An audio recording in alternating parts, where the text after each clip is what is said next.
जरा सोचो, एक दिन उठते ही तुम्हारे सामने वही खजाना पड़ा हो जिसे तुमने अब तक सिर्फ सपनों में देखा था। कहानी की शुरुआत होती है सांग यू नाम के एक लड़के से। वो अकेला गरीब स्क्रिप्ट राइटर है, ना नौकरी है ना दोस्त, और उसके माता पिता भी अब नहीं रहे। लेकिन उसकी सबसे बड़ी समस्या ये नहीं है, उसकी असली समस्या ये है कि उसे पिछले 6 महीनों से नींद नहीं आई है। हर बार जब वो सोने की कोशिश करता है, एक डरावना दानव उसके सपनों में आ जाता है और उसके सपनों को खूनी सपनों में बदल देता है। आज रात भी सांग यू एक सपना देख रहा होता है। वो ट्रेन में होता है, तभी वही दानव आ जाता है। दानव उसके बाल पकड़कर जमीन में एक छेद कर देता है और उसका सिर उसी छेद में घुसा देता है। सांग यू मर जाता है और तभी वो झटके से नींद से जाग जाता है। जागने के बाद वो लिखने की कोशिश करता है, लेकिन तभी उसका मकान मालिक दरवाजा खटखटाता है। वो कहता है कि मैं तुम्हारे लिए खाना लाया हूँ, लेकिन सांग यू जानता है कि वो असल में किराया मांगने आया है। इसीलिए वो खिड़की से भाग जाता है, क्योंकि उसके पास किराया देने के पैसे नहीं हैं। सड़क पर चलते हुए सांग यू को याद आता है कि उसने कितने लोगों से मदद मांगी थी, मनोवैज्ञानिकों से, डॉक्टरों से, यहाँ तक कि धार्मिक लोगों से भी। हर किसी की अपनी थ्योरी थी कि सपने क्या होते हैं, पर किसी के पास उसकी परेशानी का असली हल नहीं था। वो एक फूड स्टॉल पर जाकर कहता है, मुझे एक करीब दो, लेकिन बिना अंडे के, क्योंकि उसके पास ज्यादा पैसे नहीं थे। लेकिन वो आदमी उसे फ्री में एक अंडा डाल देता है, थोड़ी इंसानियत दिखाते हुए। जब तक उसका करीब बन रहा होता है, सांग यू सामने वाली कैफे में काम करने वाली लड़की हुआ एर को देखता है। वो वही लड़की है जिससे वो सालों पहले एक बार में मिला था। उसकी आवाज इतनी खूबसूरत थी कि सांग यू उसे आज तक नहीं भूल पाया। जब करीब तैयार होता है तो वो उसे लेकर बैठ जाता है खाने के लिए, लेकिन तभी अचानक उसके पास उसका मैनेजर सांगे आ जाता है। सांग यू डर जाता है और भागने लगता है, पर दौड़ते दौड़ते उसकी हालत खराब हो जाती है और सांगे उसे पकड़ लेता है। वो उसे एक रेस्टोरेंट ले जाता है, पर सांग यू को सिर्फ देखता रहता है और डांटता है। कहता है, तूने कॉन्ट्रैक्ट का सम्मान नहीं किया, अभी तक स्क्रिप्ट पूरी नहीं की।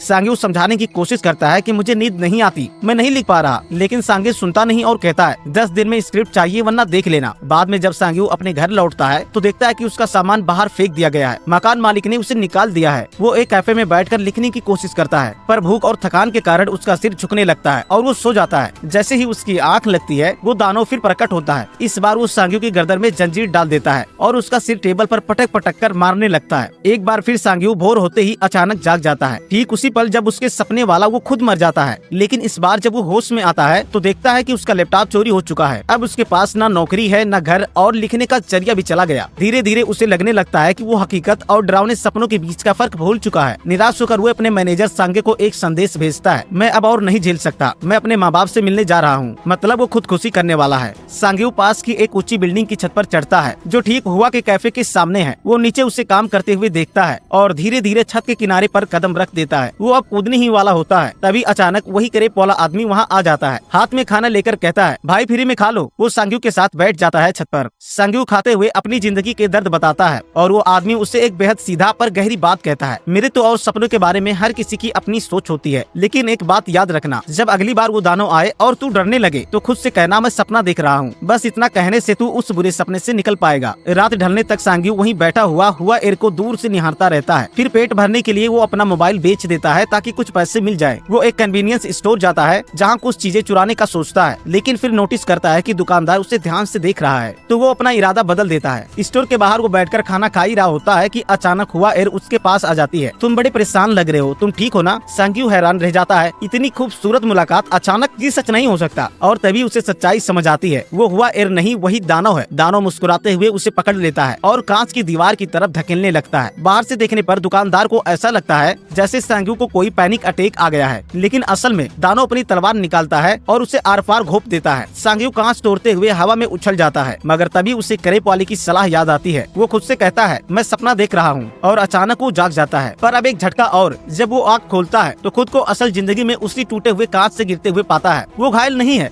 लेकिन उसके हाथ में है दानव की वही तलवार। वो तुरंत वहाँ से भाग जाता है, इससे पहले कि एम्बुलेंस पहुँचे, और पूरी रात पार्क में बैठकर तलवार को देखता रहता है, यह सोचते हुए कि कहीं वो फिर से सपना तो नहीं देख रहा। सुबह होते ही वो उस तलवार को लेकर फ्ली मार्केट पहुँचता है। खरीदारों की आंखों में चमक देखकर उसे समझ आता है कि ये चीज बहुत कीमती है, इसीलिए वो इसे किसी को बेचने के बजाय गिरवी की दुकान में ले जाता है। वहाँ उसे तलवार की असली कीमत मिलती है 20,000 युआन। सांग यू की किस्मत अचानक बदल जाती है। एक शानदार रेस्टोरेंट में खाना खाने जाता है और एक लग्जरी होटल में रुकता है। जिंदगी में पहली बार उसे लगता है कि अब सब कुछ अच्छा होने वाला है। रात होते ही सांग यू अपने आलीशान होटल के कमरे में लौटता है। अब वो जान चुका है, हर बार जब वो सपने में मैं सपना देख रहा हूँ कहता है तो जो चीज पकड़ लेता है वो असलियत में आ जाती है। इस बार वो सोने से पहले कुछ स्लीपिंग पिल्स खाता है और इंतजार करता है कि उसका वही पुराना सपना फिर से शुरू हो जाए। सपना शुरू होता है, इस बार भी उसी होटल के कमरे में। सांग यू कमरे से बाहर निकलकर लॉबी और कॉरिडोर की तरफ बढ़ता है। रास्ते में एक फूलदान उठाता है और जोर से कहता है, मैं सपना देख रहा हूँ, पर कुछ नहीं होता। वो थोड़ा और घूमता है, तभी दानो अचानक उसके सामने आ जाता है। दानो के हाथ में एक विशाल सुनहरी कुल्हाड़ी थी और वो गुस्से में सांग्यू पर टूट पड़ता है। वो उसे बार बार मारता है। सांग्यू की हालत बुरी हो जाती है, लेकिन जैसे तैसे वो कुल्हाड़ी पकड़ लेता है और पूरी ताकत से चिल्लाता है, मैं सपना देख रहा हूँ। और अगले ही पल वो फिर से जाग जाता है। हैरानी की बात यह है कि उसके हाथ में अब असलियत में वही सुनहरी कुल्हाड़ी है और उसके शरीर पर कोई जख्म नहीं। वो दौड़ता हुआ उसी पॉन शॉप में पहुँचता है और कुल्हाड़ी बेच देता है। काफी बड़ी रकम मिलती है और फिर शुरू होती है नई जिंदगी। वो नए कपड़े खरीदता है, एक महंगी कार लेता है और एक शानदार बार में लड़कियों के साथ पार्टी भी करता है। लेकिन जब वो होटल लौटता है तो किसी को भी अपने कमरे में आने नहीं देता। वो बस उन्हें टैक्सी के पैसे देता है और खुद शांत होकर बिस्तर पर लेट जाता है। आज वो एक नया प्रयोग करने वाला है। सोने से पहले वो एक म्यूजियम की किताबों में कीमती पुरा अवशेषों की तस्वीरें देखता है और फिर स्लीपिंग पिल खाकर सो जाता है। फिर एक काम करती है, क्योंकि सपना ठीक उसी म्यूजियम में शुरू होता है जैसे उसने तस्वीरों में देखा था। वो चारों तरफ घूमकर एंटीक चीजों को देखता है, हर चीज चमक रही है। फिर वो एक जगह बैठ जाता है दानो का इंतजार करते हुए और फिर दानो आ ही जाता है, इस बार हाथ में बंदूक लिए हुए। सांग्यू की प्लानिंग फिर से बिगड़ जाती है। वो दौड़ने लगता है, गोलियों से बचता है, लेकिन आखिरकार दानो उसे पकड़ लेता है और गोली मार देता है। वो झटके से जागता है, लेकिन इस बार उसके हाथ खाली हैं। उसके अंदर गुस्सा है, वो अधूरा काम छोड़ना नहीं चाहता, इसीलिए वो फिर एक स्लीपिंग पिल निकलता है और दोबारा सपनों की दुनिया में उतर जाता है। इस बार वो और तेज दौड़ता है, कुछ गोलियों से बचता है, एक शानदार जंप लगाता है और 2 अनमोल एंटीक वस्तुएं पकड़ लेता है। फिर चिल्लाता है, मैं सपना देख रहा हूँ, और अगले ही पल वो जाग जाता है। इस बार वो उन कीमती चीजों को प्रोफेशनल एंटीक डीलरों के पास ले जाता है। वो उन्हें देखकर दंग रह जाते हैं, कुछ सवाल पूछते हैं, तुम्हें ये कहाँ से मिली? पर सांग्यू चालाकी से सब टाल देता है और जब उसे पेमेंट मिलती है तो वो है पूरे 20 लाख युआन। अब वो करोड़पति जैसा महसूस कर रहा है। लेकिन तभी बाहर निकलते वक्त उसके सामने आ जाता है सांगे, जो अब तक सोच रहा था कि सांग्यू मर चुका है। सांग्यू मुस्कुराता है, उसे एक लग्जरी रेस्टोरेंट में ले जाता है, खाना खिलाता है और पुराने पैसे चुका देता है। कहता है, अब मैं स्क्रिप्ट नहीं लिखता। सांगे हैरान रह जाता है कि उसका ये दोस्त अचानक इतना अमीर कैसे हो गया। अगले दिन सांग्यू पहली बार हुआ एयर के कैफे में कदम रखता है। वो एक ऑर्डर देता है और मुस्कुराते हुए पूछता है, क्या तुम मुझे पहचानती हो? हुआ एयर सिर हिलाकर ना में जवाब देती है। फिर वो पूछता है, तुम कैफे बेच क्यों रही हो? वो दुखी होकर कहती है, कोई ग्राहक नहीं आता, बस कर्ज ही कर्ज बढ़ता जा रहा है। रात में सांग्यू फिर से सांगे के साथ शराब पीता है। सांगे बार बार पूछता है, आखिर क्या राज है तेरी सफलता का? जब सांग्यू नशे में धुत हो जाता है, सांगे उससे बिस्तर पर सुलाता है और दिखावे में जाने का नाटक करता है। लेकिन कुछ देर बाद वापस लौटता है और सांग्यू का वॉलेट और चेकबुक देखने लगता है। अचानक वो डर जाता है, क्योंकि सांग्यू जाग चुका है और उसके हाथों में है सोने की जंजीरें। सांगे अब सब समझ चुका है। वो कांपते हुए कहता है, भाई मुझे भी साथ ले चल, हम दोनों साथ ये काम करेंगे। सांग्यू कुछ देर सोचता है और फिर एक हल्की मुस्कान उसके चेहरे पर आ जाती है। अगले दिन सांग्यू एक बड़ा कदम उठाता है। वो हुआ एयर का कैफे खरीद लेता है, लेकिन वो हुआ एयर से कहता है, तुम्हें नौकरी से नहीं जाना होगा, कैफे अब तुम्हें ही चलानी होगी, मुनाफा हम बांट लेंगे, लेकिन अगर घाटा हुआ तो मैं संभाल लूंगा। हुआ एयर उसकी बात सुनकर भावुक हो जाती है। आभार जताने के लिए वो उसे डिनर पर बुलाती है। डिनर के दौरान दोनों साथ बैठते हैं, बातें करते हैं अपने नए बिजनेस के बारे में। हुआ एयर मुस्कुराकर कहती है, तुम इतने दयालु क्यों हो? क्या तुम्हें इस सौदे से सिर्फ पैसे से ज्यादा कुछ चाहिए? सांग्यू चुप हो जाता है, उसकी आंखों में कुछ और ही झलक रहा होता है। अब सांग्यू की जिंदगी पूरी तरह बदल चुकी है। वो अब हर रात सपनों की दुनिया में जाने लगता है। जब वो नींद में होता है, सांगे उसकी असल देह की रखवाली करता है। हर सपने में वो नई नई जगहों पर रोमांचक सफर करता है। कभी बैंक लूटता है तो कभी दानों से लड़ाई करता है। अब वो अपने सपनों पर काबू पाना सीख चुका है। वो अब दानों का सामना करता है, उससे डरता नहीं, बल्कि अपने मन से चीजें हिलाने डुलाने की शक्ति पा लेता है। और अब वो सपनों से बड़ी चीजें भी असलियत में ला सकता है, जैसे एक लाल रंग की कार। कुछ समय बाद हुआ एयर का कैफे अब ग्राहकों से खचाखच भरने लगा है, क्योंकि सांग्यू ने सांगे को पैसे देकर सड़कों पर लोगों को बुलाने के लिए भेजा था। वो इतना उदार हो चुका है कि उसने करेप वाले आदमी के लिए भी एक पैसे से भरा बैग छोड़ दिया, उस इंसानियत के बदले जो उसने कभी फ्री में खाना देकर दिखाई थी। जब दुकान बंद होती है, सांग्यू और हुआ रात की सैर पर निकलते हैं। कुछ ही बातों में हुआ अंदाजा लगा लेती है कि वो शायद एक स्क्रिप्ट राइटर है। धीरे धीरे सांग्यू उसकी जिंदगी का हिस्सा बन जाता है। हर रात वो उसे घर छोड़ने जाता है और एक दिन उसे वही लाल कार चलाने देता है जो उसने सपने से लाई थी। वो कहता है, ये कार तुम्हारे लिए है। हुआ एयर हैरान रह जाती है, उसे लगता है सांग्यू बहुत बड़ा और अमीर स्क्रिप्ट राइटर है। रात के सफर के दौरान सांग्यू पुराने दिनों को याद करता है। उसे वो दिन याद आते हैं जब उसने पहली बार हुआ एयर को देखा था। उसका शो खत्म होने के बाद वो अपने एक्स से लड़ाई कर रही होती थी। तब सांग्यू ने चुपचाप उसका पीछा किया था, यहाँ तक कि वो जिस सिनेमा में गई थी वो भी उसके पीछे चला गया था। अब सालों बाद वो उसे फिर से मूवी दिखाने ले जाता है। हुआ एयर मान जाती है, लेकिन हंसते हुए पूछती है, हम कब वो फिल्में देखेंगे जो तुमने खुद लिखी है? सांग्यू के माथे पर पसीना आ जाता है। वो झूठ में पकड़ा नहीं जाता, इसलिए पहली बार वो सचमुच एक स्क्रिप्ट लिखता है। और जब वो सोने चला जाता है तो स्क्रिप्ट सांगे को पढ़ने के लिए देता है। नींद में भी उसके दिमाग में सिर्फ हुआ एयर का चेहरा घूम रहा होता है। वो सपना देखता है कि हुआ एयर की कई प्रतियों के साथ एक ही कमरे में है और डरकर तुरंत जाग जाता है। जागने पर वो देखता है कि सांगे आंखों में आंसू लिए रो रहा है। भाई ये स्क्रिप्ट तो कमाल की है। और यहीं से शुरू होती है उसकी नई योजना। दोनों उस स्क्रिप्ट को एक फिल्म कंपनी को बेच देते हैं और खुद ही पैसे लगाते हैं ताकि बड़ी स्टार कास्ट हायर करके फिल्म को ब्लॉकबस्टर बना सके। फिल्म की सफलता के बाद कंपनी उसकी शानदार पार्टी रखती है। सांग्यू वहाँ पर हुआ एयर को अपने साथ ले जाता है। डिनर कैमरे कैमरे, तालियां, हर तरफ बस उसका नाम गूंज रहा होता है। प्रेजेंटेशन में बताया जाता है कि सांगियो ने पहले भी कई सुपरहिट फिल्में लिखी थी, बस उसने कभी क्रेडिट नहीं लिया क्योंकि वो दुनिया घूमना चाहता था। यह सारी बात झूठी थी, लेकिन कोई नहीं जानता। कुछ दिन बाद सांगियो फिर एक नए सपने में जाता है। वो एक शांत रहस्यमयी जगह देखता है जहाँ एक सन्यासी गहरी ध्यान में बैठा है। वो धीरे से उसके पास जाता है, उसके बेल्ट को पकड़ने की कोशिश करता है, लेकिन जैसे ही छूता है उसका हाथ राख में बदल जाता है। वो दर्द से चिल्लाता है, पर फिर भी उसका हाथ धीरे धीरे वापस जुट जाता है। सांगियो हार नहीं मानता। वो एक बार फिर उस रहस्यमय बेल्ट को पकड़ने की कोशिश करता है। जैसे ही सांगियो उस साधु की कमर से बेल्ट हटाता है, साधु अपनी दो धधकती उंगलियों से सांगियो के सीने को छूने की कोशिश करता है, लेकिन सांगियो को इससे कोई खास डर नहीं लगता। इस बार उसका पुराना दुश्मन वो दानव नहीं आता और कुछ ही पलों में वो साधु, उसका खजाना दोनों राख बनकर गायब हो जाते हैं। कुछ रातों बाद सांगियो हुआ को उसी छत पर ले जाता है जहाँ कभी उसने खुदकुशी करने की कोशिश की थी। वहाँ उसने उसके लिए एक खूबसूरत आतिशबाजी का शो तैयार किया होता है। आसमान रंगों से भर जाता है और हुआ उसकी ओर देखकर पूछती है, कहीं तुम भी एक दिन अचानक गायब तो नहीं हो जाओगे, जैसे अचानक मेरी जिंदगी में आए थे। सांगियो मुस्कुराते हुए वादा करता है, मैं तुम्हें छोड़कर नहीं जाऊंगा। इसके बाद दोनों हुआ एर के अपार्टमेंट पहुँचते हैं। जब हुआ खुद को तरोताजा करने के लिए बाथरूम में जाती है, सांगियो आईने के सामने खड़ा होकर अपने इजहार की प्रैक्टिस करता है, लेकिन तभी उसे अपने सीने पर कुछ भारी लगने लगता है। जब वो शर्ट हटाकर देखता है तो उसकी त्वचा पर दो धधकती काली लकीरें उभर चुकी होती हैं, ठीक उसी जगह जहाँ सपने में साधु ने उसे छुआ था। वो तुरंत अपने होटल लौट आता है। उस समय सांगियो कुछ और दोस्तों के साथ पार्टी कर रहा होता है, लेकिन सांगियो उसे नजरअंदाज करते हुए सीधा बिस्तर पर चला जाता है। सांगियो हर रोज की तरह आज भी सोचता है कि वो सांगियो के सपने से कोई खजाना निकालेगा, लेकिन सांगियो उसे रोक देता है। आज मैं अकेला सोऊंगा। सपने में वो खुद को एक ऊंची सुनसान इमारत में पाता है। बालकनी पर कोई परछाई खड़ी होती है। जैसे जैसे वो पास जाता है वो पहचानता है वो उसका भविष्य का खुद है, जो धीरे धीरे राख बन रहा है। जब सांगियो नींद से जागता है, उसके कंधे पर एक नया निशान होता है। समय के साथ उसके शरीर पर और भी निशान उभरने लगते हैं, हर वो निशान जहाँ जहाँ दानों ने उससे पहले सपने में घायल किया था। अगली सुबह सांगियो जवाब पाने के लिए उसी क्रेप वाले आदमी के पास जाने का फैसला करता है, जिसने कभी उसे जिंदगी का नया नजरिया दिया था। लेकिन जैसे ही वो अपने ठिकाने के पास पहुँचता है, अचानक एक वैन उसके पास आकर रुकती है और नकाबपोश लोग उसे उठा ले जाते हैं। जब उसके सिर से बोरी हटाई जाती है, सांगियो खुद को एक पुराने खंडहर नुमा बिल्डिंग में पाता है। उसके चारों ओर हथियारबंद गुंडों का झुंड खड़ा होता है और उनका लीडर है क्यांगे। सांगियो घबराते हुए कहता है, जो चाहिए ले लो, मैं पैसा दूंगा। क्यांगे मुस्कुराकर कहता है 10 मिलियन। सांगियो सांगे को कॉल करता है और उसे पैसे लेकर आने को कहता है, लेकिन जैसे ही सांगे वहाँ पहुँचता है, गुंडे उससे पैसे भी छीन लेते हैं और उससे भी बंदी बना लेते हैं। क्यांगे अब सांगे को एक बंधक की तरह इस्तेमाल करने लगता है। मजबूर होकर सांगियो उन्हें अपने अपार्टमेंट ले जाता है, जहाँ वो अपनी सारी प्राचीन वस्तुओं का गुप्त कमरा दिखाता है। क्यांगे उस पर जोर डालता है कि वो सच सच बताए कि उसे ये सब दुर्लभ चीजें कहाँ से मिली। उसी वक्त रिसेप्शन इंटरकॉम से आवाज आती है, मिस हुआ एयर आपसे मिलने आई हैं। सांगियो घबरा जाता है और तुरंत इंटरकॉम में कहता है, उसे नीचे ही रोक लो, कह दो मैं घर पर नहीं हूँ। लेकिन रिसेप्शनिस्ट को हुआ एयर पर दया आ जाती है। वो धीरे से कहती है, सांगियो का दरवाजा खुला है, तुम खुद जाकर देख लो। वह लिफ्ट से ऊपर पहुँचती है और जैसे ही बाहर निकलती है, एक गुंडा उससे पकड़ लेता है और धीरे से उसी कमरे में ले जाता है जहाँ सांगियो कैद है। क्यांगे उसका मजाक उड़ाने लगता है, तो यही है तुम्हारा झूठा हीरो, जिसने तुम्हें सपनों से भरी कहानियां सुनाई। हुआ की आंखों में गुस्सा और डर दोनों झलकते हैं। उसी वक्त क्यांगे का एक आदमी आगे बढ़ता है और कहता है, हम तो यहाँ सिर्फ पैसे लेने आए थे, ये सब जरूरत नहीं थी। कमरा अब तक तनाव से भरा हुआ है और सांगियो समझ जाता है अगली चाल अगर गलत हुआ तो सब खत्म हो जाएगा। अपनी गलती की सजा देने के लिए क्यांगे अपने हाथों में सुनहरे नकल्स पहनता है और सांगियो की बेरहमी से पिटाई करने लगता है। इसी बीच बेहोश पड़ा सांगे धीरे धीरे होश में आने लगता है। जैसे ही क्यांगे का ध्यान हुआ एयर की तरफ जाता है, वह एयर खुद की रक्षा में उसे जोर से लात मार देती है। यही मौका सांगे पकड़ता है। वो पास पड़ी फूलदान उठाकर गुंडे के सिर पर दे मारता है। सांगियो भी उस गुंडे को काटकर किसी तरह छूट जाता है, लेकिन भागते भागते उसकी पसलियों में छुरा घोंप दिया जाता है। सांगियो के जख्म गहरे हैं, वो ठीक से चल भी नहीं पा रहा। कुछ ही दूर सीढ़ियों पर गुंडे उन्हें पकड़ लेते हैं। झड़प में सांगियो को फिर से छुरा मारा जाता है। तब सांगे उन्हें बचाने के लिए खुद को पीछे से रोक लेता है। तुम दोनों भागो, मैं इन्हें रोकता हूँ। सांगे अकेले दो प्रशिक्षित गुंडों का सामना करता है, लेकिन जल्द ही वे उसे बुरी तरह से पीट देते हैं, इतना कि उसकी जान भी चली जाती है। ऊपर एक गुंडा सांगियो और हुआ एयर दोनों को पकड़ लेता है। वो उन्हें बेतहाशा पीटता है, दीवारों से फेंकता है और तब भी नहीं रुकता जब सांगियो उसके पीठ में खंजर घोंप देता है। कुछ देर बाद दोनों बेहोश हो जाते हैं और तभी सांगियो खुद को एक रहस्यमयी खंडहर नुमा जगह में पाता है। उसका पूरा शरीर एक काले चिपचिपे पदार्थ से ढका हुआ होता है, जो धीरे धीरे गायब हो जाता है जैसे ही वो चलना शुरू करता है। वो चारों तरफ नजर डालता है, वीरान टूटी दीवारें और बीच में चमकता हुआ दरवाजे का मेहराब। सांगियो उसे छूता है और अचानक उसकी आंखों के सामने पिछले महीनों की पूरी जिंदगी चमकने लगती है। वो अपने सपनों और असलियत दोनों को देखता है और उस वैकल्पिक सांगियो को भी, जिसे उस रात कन्वीनियंस स्टोर के बाहर एम्बुलेंस उठा ले गई थी। सभी यादें खत्म होने के बाद वो एक विशाल क्रिस्टल की दीवार के सामने पहुंचता है। वो पूरी ताकत से उस दीवार को मारने लगता है, बार बार दोहराते हुए, मैं सपना देख रहा हूँ, मैं सपना देख रहा हूँ। आखिरकार खून बहते बहते वो बेहोश हो जाता है, लेकिन तभी उसका शरीर बदलने लगता है। सांगियो की आंखें लाल हो जाती हैं, उसकी नसें काली पड़ने लगती हैं और कुछ ही पलों में वो दानों में बदल जाता है। उसके हाथ में एक लंबी तलवार प्रकट होती है और वो उसी क्रिस्टल दीवार को तोड़ने लगता है। मारते मारते उसके दिमाग में वो हर पल लौटता है जब उसे अपमानित किया गया था। इस बार वो कल्पना करता है कि अपने मकान मालिक और सांगे दोनों पर पलटवार कर रहा है, बजाय उन्हें चुपचाप सहने के। आखिरकार दीवार टूट जाती है और उसी पल दानो संजू के अपार्टमेंट की लिविंग रूम में प्रकट हो जाता है, जहाँ असल दुनिया में संजू का असली शरीर भी जागने लगता है। दानो किसी भी तरह की दया दिखाए बिना सभी गुंडों को बेरहमी से मार डालता है, कभी अपने नुकीले पंजों से तो कभी एक अजीब जादुई बंदूक से। कुछ ही पलों में पूरा कमरा खून से भर जाता है। फिर उसकी नजर संजू पर पड़ती है, वो उसकी ओर बढ़ता है, वही ठंडी निगाहें, वही जानलेवा इरादा। संजू डर के मारे कांपता हुआ बड़बड़ाता है, मैं सपना देख रहा हूँ, मैं सपना देख रहा हूँ। जैसे ही ये शब्द उसके मुंह से निकलते हैं, उसके घर में रखे सभी सपनों से लाए गए खजाने एक एक करके गायब होने लगते हैं। यहाँ तक कि अमीर लोगों के कलेक्शन में रखी चीजें भी हवा में विलीन हो जाती हैं। अंत में संजू की चेतना डगमगा जाती है, वो फिर से बेहोश हो जाता है और जब आंखें खुलती हैं, तो वो खुद को उसी रात कन्वीनियंस स्टोर के बाहर पाता है। वहीं हुआ एर उसे देख लेती है, वो उसे पहचान लेती है। अरे तुम तो वही हो ना जो उस रात मेरे कंसर्ट में थे। उसकी हालत देखकर उसे तरस आता है, वो उसे अपने घर ले जाती है और गर्म नूडल्स सूप खिलाती है। खाते खाते संजू की आंखों में आंसू भर आते हैं। हुआ एर बताती है कि उसने उसकी एक कहानी किसी मैगजीन में पढ़ी थी, बहुत खूबसूरत कहानी थी, तुम्हें बस थोड़ा सा नसीब चाहिए, बस एक मौका। वो मुस्कुराकर कहती है, जब तक वो वक्त नहीं आता मेरे कैफे में काम कर लो, कुछ सच्चा करोगे तो अच्छा लगेगा। ये सुनकर संजू टूट जाता है, वो फूट फूट कर रो पड़ता है और तभी खुलता है सच। वह एर जानती थी कि संजू उसे सालों से दूर से देखता रहा है, फिर भी उसने कभी नफरत नहीं की, बल्कि आज दया दिखाई। कुछ समय बाद जब दोनों कैफे में काम कर रहे होते हैं, वह एर संजू को एक नया लैपटॉप गिफ्ट करती है। अब बहाने नहीं, लिखना शुरू करो। थोड़े दिनों बाद संजू अपने पुराने मैनेजर सांगे से मिलने जाता है। वो उससे पैसे लौटाना चाहता है और कहता है, मैं ऑर्डर पर स्क्रिप्ट नहीं लिखता, अब बस वही लिखूंगा जो दिल चाहे। सांगे पैसे लेने से इनकार कर देता है, बल्कि उल्टा उसे और पैसे थमा देता है। तेरी पुरानी स्क्रिप्ट मैंने बेच दी भाई, चल आज पार्टी मेरी तरफ से नहीं तेरी तरफ से। दोनों हंसते हैं, जश्न मनाते हैं और संजू पहली बार सच्ची शांति महसूस करता है। कुछ दिन बाद संजू क्रेपमैन के पास पहुंचता है। वो मुस्कुराकर ऑर्डर देता है, आज तो कुछ स्पेशल बना देना। क्रेपमैन उसे खाना देते हुए पैसे लौटाता है और धीरे से दिखाता है अपने पेट पर बना पुराना निशान। मेरे पास भी कभी तेरे जैसे सपनों की ताकत थी, लेकिन मैंने सीखा असली सुकून इसी सादा जिंदगी में है। संजू मुस्कुराकर सुनता है, लेकिन जैसे ही कैमरा पीछे हटता है, उसके पीछे वही खंडहर नुमा सपना जगत उभर आता है और तभी सच्चाई सामने आती है। वो नया दानव जिसने उन गुंडे को मारा था, वो अब से संजू का पीछा कर रहा है, छाये की तरह हर वक्त हर सपने में। तो यहीं पर यह दमदार कहानी खत्म हो जाती है। तो वीडियो को लाइक